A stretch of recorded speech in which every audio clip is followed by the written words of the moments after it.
is there a possibility that he could stay?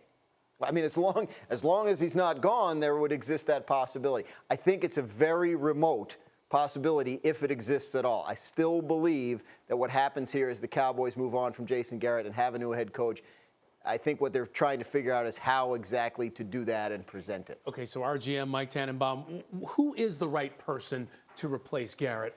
Yeah, Ryan, assuming that what Dan is saying is correct, one interesting name last night that we saw in the Orange Bowl was Dan Mullen, the head coach at the University of Florida. He's had success coaching Dak Prescott in college, and he's a guy that his name has not been out there a lot, but he's a real intriguing possibility because of the success he's had with Dak Prescott.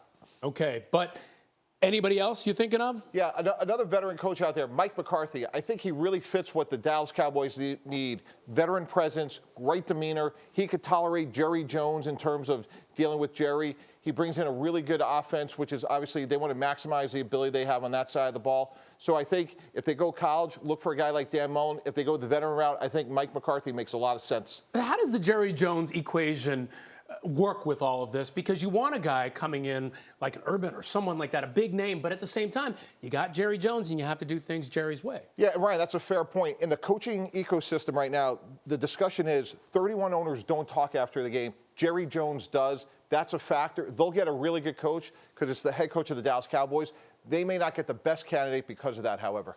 I think, people think it's going to be a Jason Garrett clone. People forget that Bill Parcells once worked for Jerry Jones, and it didn't go that badly. So he might be open-minded to other possibilities as opposed to just the, hey, it's got to be my way. Okay, including a lot of college options. Laura?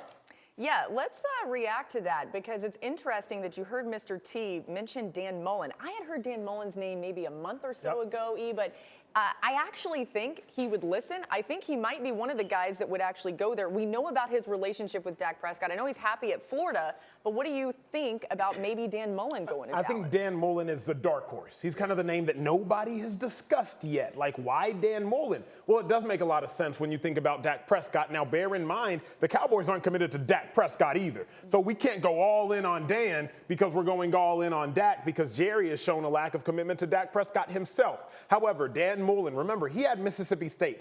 Mississippi State as the #1 program in college football at a point in time. Then he went to Florida, and in his first 2 years, you're looking at 10-win seasons. You're looking at bowl games, big-time performances. So Dan Mullen might not be the sexiest hire because his name isn't as world-renowned as some of the other big-time names, but Dan Mullen would be a great hire if it is, in fact, him. But then we're in this area where it would look like, and I would say Mullen's more of an all-around coach, but it would look like you're bringing in a coach for the quarterback, D-Wood. And that's my problem right there because we've seen this happen before. We've seen it happen in Cleveland, okay, with Freddie Kitchens. We've seen it happen in New York with the Giants with Ben McAdoo. I think when you talk about football, football coaches, you want CEO type guys. I mean, when you look at the Dallas Cowboys, I mean, you're talking about a team that had a point differential that was 6th best in the National Football League, and they're out of the playoffs. That tells you they need a coach that can get these guys to finish football games. It's not necessarily about scheme. It's about a CEO coach. Yeah, and I don't think anyone can work with Dak Prescott. That's not hard. The more challenging thing, I think, is working with Jerry Jones or working under Jerry Jones.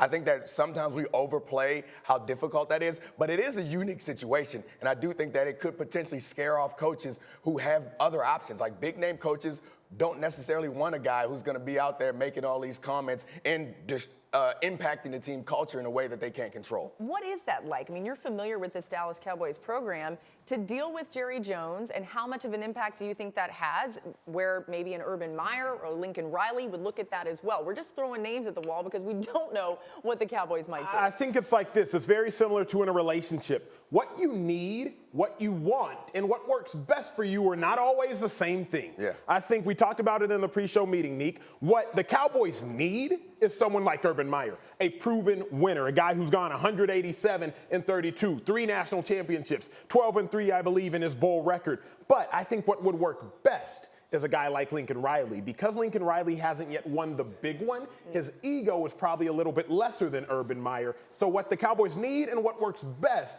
I think, are actually different. We're so glad you're watching ESPN on YouTube. For more sports and analysis, download the ESPN app. And for live streaming sports and premium content, make sure you subscribe to ESPN Plus. We'll see you there.